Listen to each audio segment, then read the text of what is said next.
Buen día a todos, veremos ahora diseño de planta de alimentos, una pincelada de DPM y vamos a profundizar en HACCP. Bueno, ¿qué objetivos tenemos para hoy? Pues aprender conocimientos básicos sobre diseño de planta de alimentos, repasar conceptos básicos de BPM y pues conocer las etapas previas y los 7 principios de HACCP. Primero quiero que veamos brevemente pues cuáles son las fases de un proyecto, refiriéndonos a una planta alimenticia. El primero que vemos acá en este cuadrito es la factibilidad, y pues la factibilidad no es más que el estudio que hace la empresa para determinar pues la oportunidad de desarrollar y de ejecutar un proyecto que se espera implementar. Entonces, luego de determinar mediante su estudio de factibilidad que este sí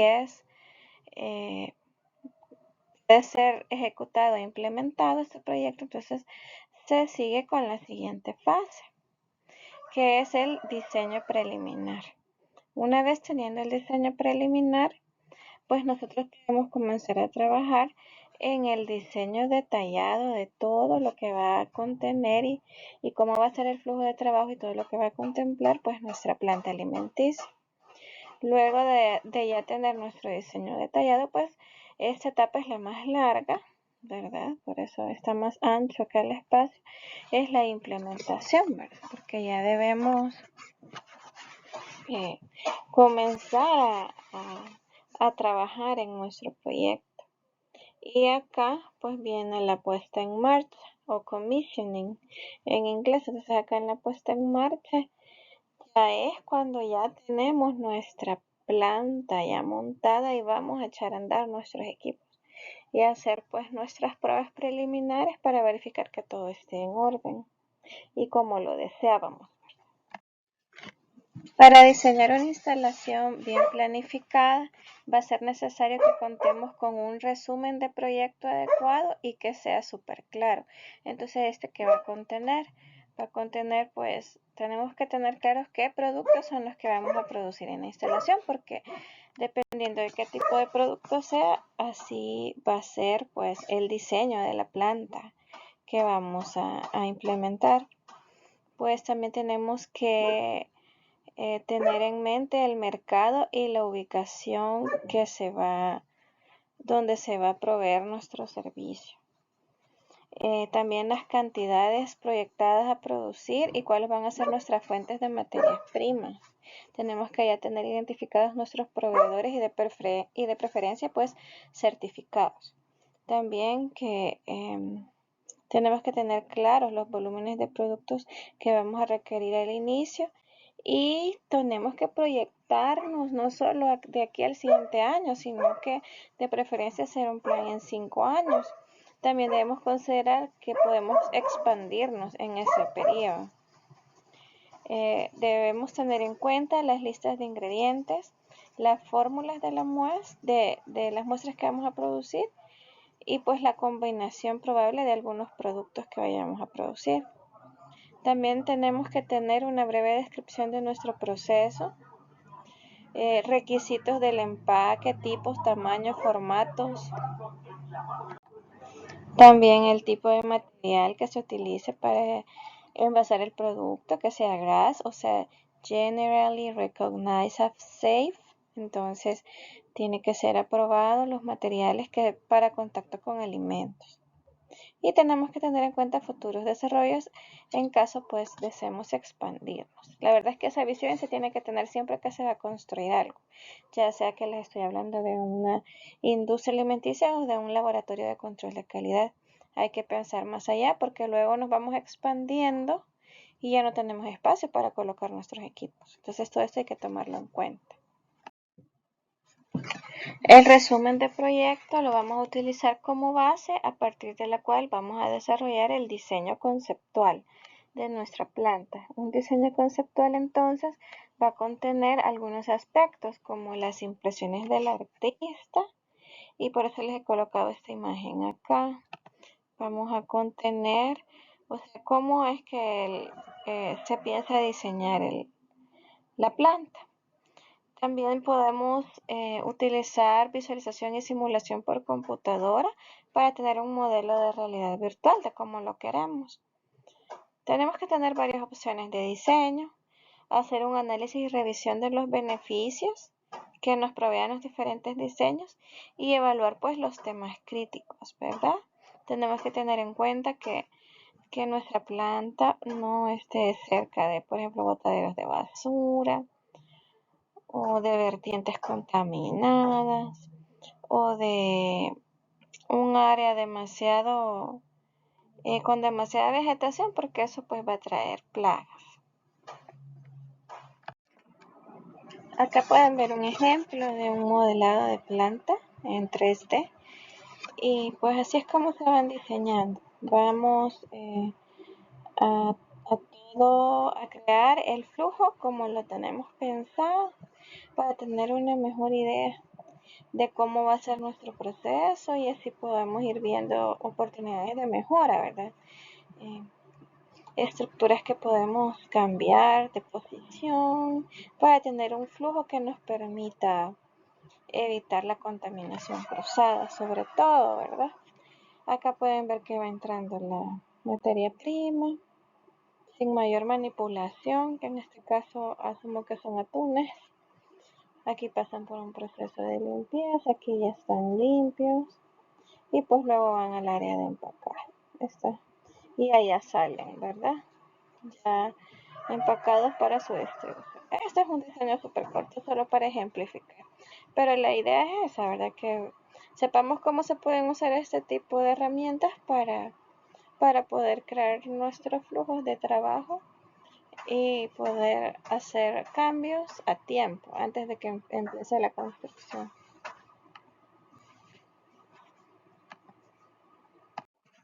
¿Se acuerdan que habíamos visto que una de las primeras etapas era el diseño preliminar? Este no siempre es esencial, pero se recomienda porque nos va a ayudar a reducir los riesgos.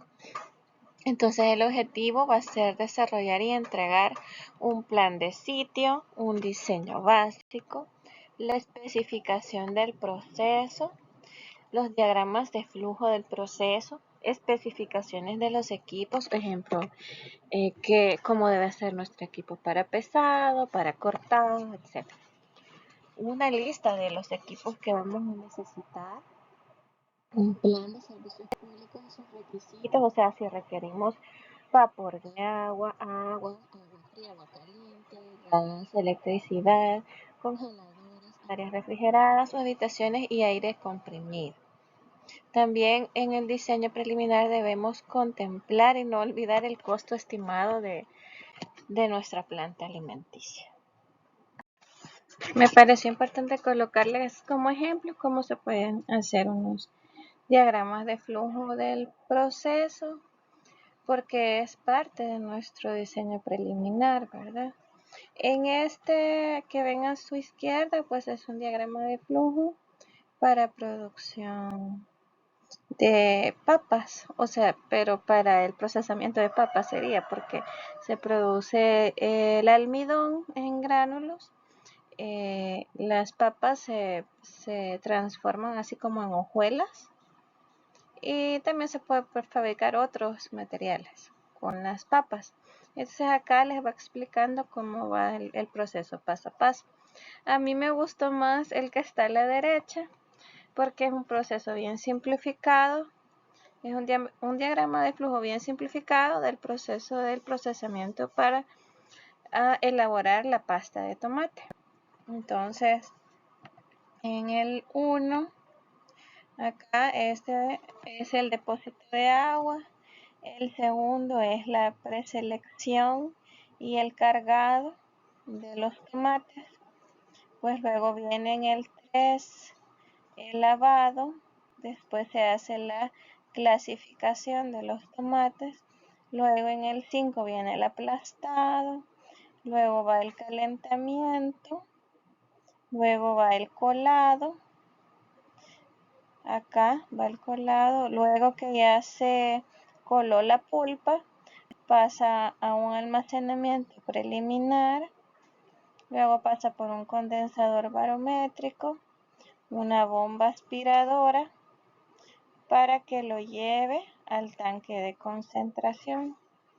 En el tanque de concentración, el tanque de concentración que es este, el 13, luego va a pasar acá, que este simula un esterilizador, aquí va a pasar por un proceso de esterilización, la pasta de tomate, y pues acá el 15 representa, por eso se ven estos envases pequeñitos acá, porque es un envasado aséptico el que se está haciendo, y acá esto simula pues el almacenamiento aséptico también, luego del envasado. Este que ven acá es un diagrama de bloques que va enumerando la secuencia de operaciones, en donde el primero digamos que es los buques principales, las líneas y los suministros de servicio. Entonces en este diagrama de flujo, este tiene que ser digamos lo suficientemente detallado para permitir la evaluación precisa de los requisitos de los materiales, la energía que se va a necesitar para que funcione cada equipo, el dimensionamiento de los equipos. Tenemos que tomar en cuenta el peso y cuánto en área de espacio van a ocupar. Además, este diagrama de flujo nos puede ser bien útil para utilizarlo cuando se vaya a diseñar el plan HACCP, porque vamos a tener como bien claras las etapas, las fases de nuestro proceso y los equipos que utilizamos. Tenemos que hacernos ciertas preguntas para tener y lograr una buena zona de producción. Por ejemplo, ¿es probable que la instalación se amplíe en los próximos 5 o 10 años? Es lo que yo les decía al principio, que es súper importante que siempre tomemos en cuenta la probabilidad de expansión. Para los que fuimos a la planta donde se produce el refresco Dr. Juice, vimos, ¿verdad? Que ellos están, bueno, ya pasaron por un proceso de expansión, pero esta expansión tiene que ser ordenada. Entonces, lo ideal es para evitar contratiempos y para evitar que no le dejen suficiente espacio a un área, es bien importante que nos proyectemos y nos hagamos la pregunta de que si podemos ampliarnos en 5 años o no y consideremos los espacios pertinentes. Es probable que cambie el proceso o cambiemos equipo. Se requiere la segregación de materia prima, procesamiento de productos terminados. ¿Cuáles son los factores de riesgo clave en nuestro proceso? ¿Cuánto almacenamiento requerimos para materias primas, empaques y productos semiterminados o productos terminados? Todas esas preguntas son bien importantes para tener un diseño adecuado, que después no tengamos suficiente, evitar, ¿verdad? Problemas como que no tengamos suficiente espacio para resguardar nuestras materias primas, nuestro producto terminado o nuestros flujos de proceso pues se entrecrucen y vayamos a provocar una contaminación cruzada. Es bien importante la selección del sitio, porque esto nos va a permitir tomar las decisiones necesarias, si sí o si no vamos a construir en ese lugar que hemos pensado. ¿Por qué? Porque, vaya, ahí les he puesto dos imágenes. Están los tipos de campos, que son los greenfield, aquellos donde se realizan en un área en la que no van a existir construcciones, por eso les he puesto ese campo abierto, de tal manera que no va a ser necesario demoler, remodelar, mantener o adaptar estructuras, ¿verdad? Que ya estén construidas.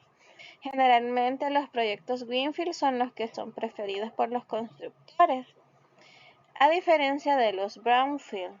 Los brownfield son aquellos donde ya existen construcciones, entonces ahí hay que demoler, dar mantenimiento o adaptar una edificación que ya existe. Entonces esto generalmente puede resultar más costoso que empezar una obra desde cero. Entonces el estudio más bien del sitio y la investigación nos van a ayudar a descubrir el nivel, por ejemplo, de la capa freática para determinar probabilidades de inundación. También puede ser necesario para investigar algunas posibles plagas que puedan rodar a nuestra fábrica. Es por ello que es súper importante la inspección previa del sitio donde pensamos construir. Hay ciertos fundamentos del diseño que van a ser bien importantes siempre tomarlos en cuenta. Por ejemplo, el movimiento, el flujo de los materiales que vamos a utilizar, materias primas, material de empaque, el movimiento de las personas. No vamos a diseñar una planta pequeñita donde tenemos como 50 personas que van a trabajar y no vamos a caber, ¿verdad? Entonces hay que tomar en cuenta cuántas personas van a entrar y salir en un periodo de tiempo determinado, que si los pasillos son suficientemente grandes, que si los vestuarios que va a usar el personal que va a estar en planta es el adecuado, que si son adecuadas las instalaciones para la higiene de ese personal. Hay que hacer el modelado de flujos en 3D. Ahí hay otro ejemplo del modelado de flujos de una planta productora de salsa. Ya habíamos visto el flujo, lo habíamos visto lineal en unas diapos anteriores. Ahora lo vemos en 3D.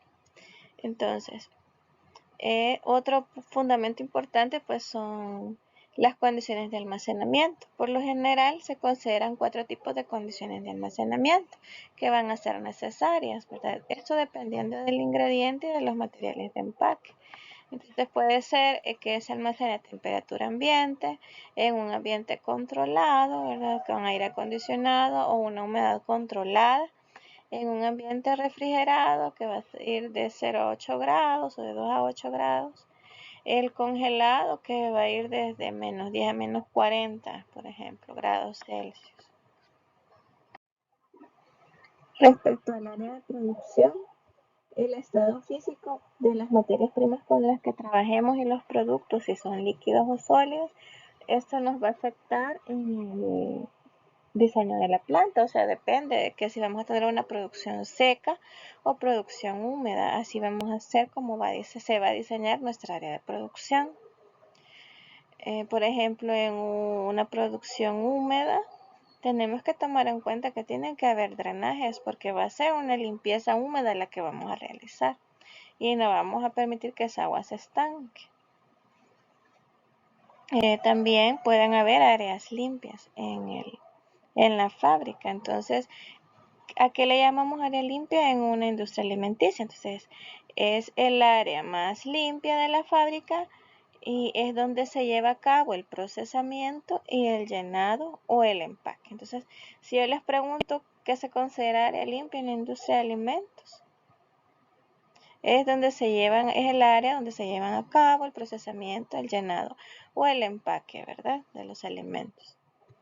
Entonces, un área limpia generalmente se conoce como un área donde los alimentos ya han sido tratados térmicamente o preprocesados. Estas zonas donde los alimentos son más vulnerables a los microorganismos y a la contaminación. Y acá les pongo un ejemplo de las clases de áreas limpias según la clasificación americana. Entonces ahí los va clasificando en área 1, 10, 100, 1000, 10.000 o 100.000, dependiendo pues de la cantidad de partículas que permita en el área y del tamaño de esas partículas. A nivel centroamericano existe el RTCA de Industria de Alimentos y Bebidas Procesadas, Buenas Prácticas de Manufactura, Principios Generales. Ahí les he colocado el link para que lo puedan revisar, pero acá les he plasmado el numeral 5.2, instalaciones físicas del área de proceso y almacenamiento, lo que concierne a diseño. Entonces acá hay como guía general donde le dice que los edificios y estructuras de las plantas serán de tamaño y construcción y diseño que faciliten su mantenimiento y faciliten las operaciones sanitarias. Estas áreas tienen que ser diseñadas de tal manera que estén protegidas del ambiente exterior mediante paredes. Y los ambientes del edificio deben incluir un área específica para vestidores con muebles adecuados para que el personal pueda guardar los implementos de uso personal y un área específica para ingerir los alimentos. Las instalaciones deben permitir una limpieza fácil y adecuada, así como la debida inspección. Entonces, por eso les he colocado esta imagen, ven que es de material, el piso epóxico, es material lavable y tiene esquinas redondeadas. En algunos reglamentos le llaman esquinas sanitarias. ¿Para qué? Para facilitar la limpieza, porque si no tuviese esas esquinas redondeadas, pues se nos haría bien difícil quitar la suciedad que se acumula en la unión pared-techo. Bueno, pues este reglamento menciona que debemos contar con los planos o croquis de la planta física.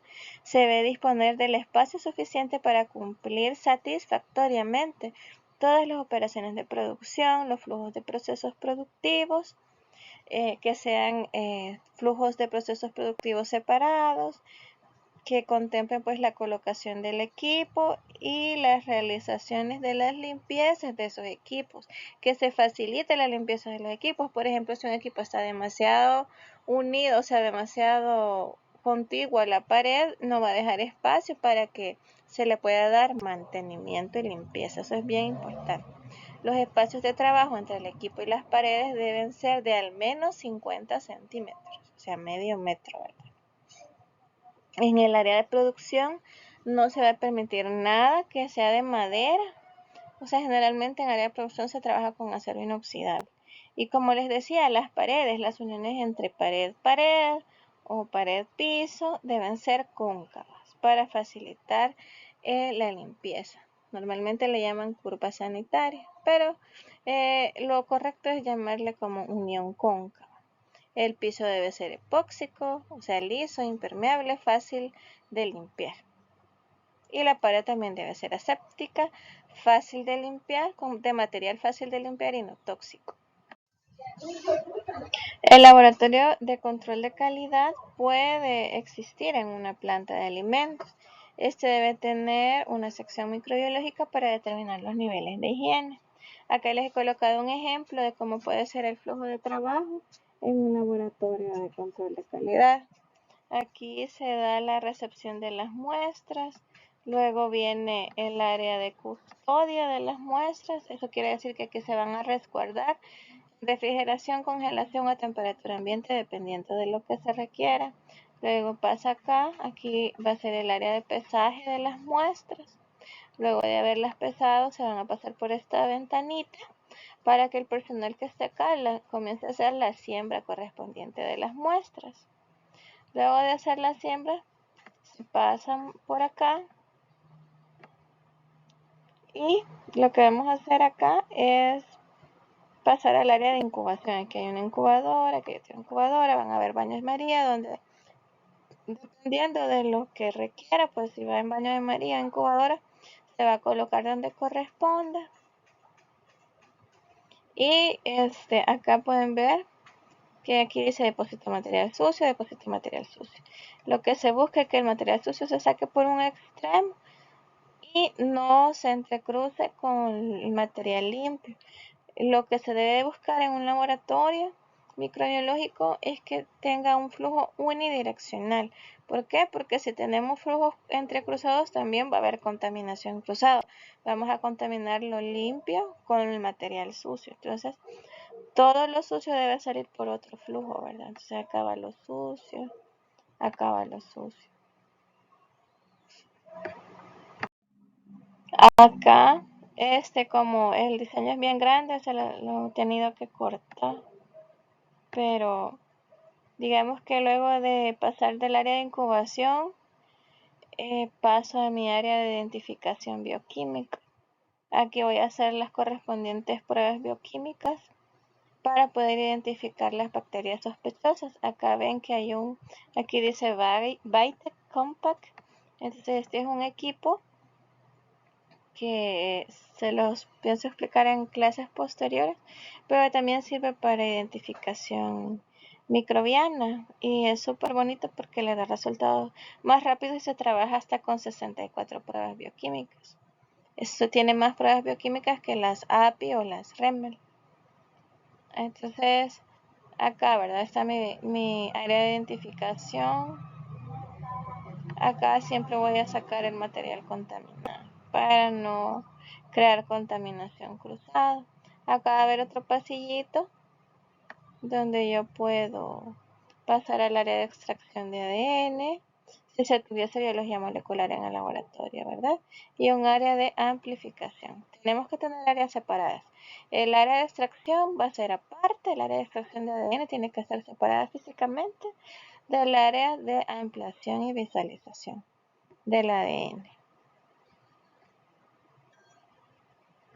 Bueno, y recordemos, las buenas prácticas de manufactura van a ser los principios básicos y prácticas generales de higiene en la manipulación, la preparación, la elaboración, el envasado, el almacenamiento, el transporte, la distribución de los alimentos para el consumo humano, con el objeto de que podamos garantizar que nuestro alimento, nuestro producto se fabrica en condiciones sanitarias adecuadas.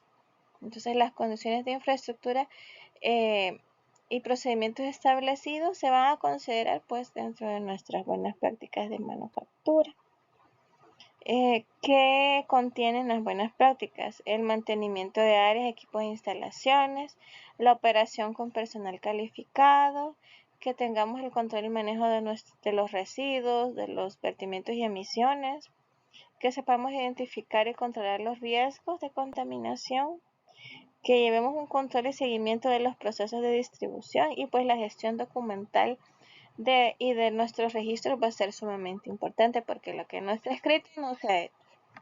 Entonces, para las buenas prácticas de manufactura, nosotros debemos tener implementadas ciertas documentaciones. Tenemos que tener un sistema de gestión de calidad. ¿Y qué debe contener la documentación? Bueno, primero que tiene que ser simple, con puntos objetivos y flujogramas que permiten pues, facilitar la comprensión de los documentos. Comparar permanentemente con la norma aplicada, generalmente aplica en ISO 9001 para los sistemas de gestión de calidad. Hay que siempre propiciar el mejoramiento continuo, o sea, no que sea yo escribí algo y va a quedar escrito en piedra, no, ¿verdad? Vemos que hay oportunidades de mejora, pues voy a modificar mi documento y establecer esa mejora, ¿verdad? Por eso es que a eso se refiere con mejora continua. Uno siempre puede detectar oportunidades en que pueda facilitar los procedimientos sin mermar la calidad de los procesos. También es importante mantener programas de educación y entrenamiento continuo para todo el personal de la planta. Entonces, si nosotros tenemos bien implementadas las buenas prácticas de manufactura, ese ya es un prerequisito cumplido para poder iniciar HACCP. Entonces, teniendo BPM, se disminuyen los puntos críticos de control que se vayan a establecer para HACCP. Y quizás otro punto clave en las buenas prácticas es que debemos, en la documentación que vamos a elaborar, debemos explicar bien lo que hacemos, cómo se hace, la actividad específica y las especificaciones de producto, la frecuencia con que se hace, quién lo hace, cómo se registran las fallas que pueden darse y qué registros son los que se mantienen, ¿verdad? Y cómo se tratan las fallas, qué acciones correctivas hago.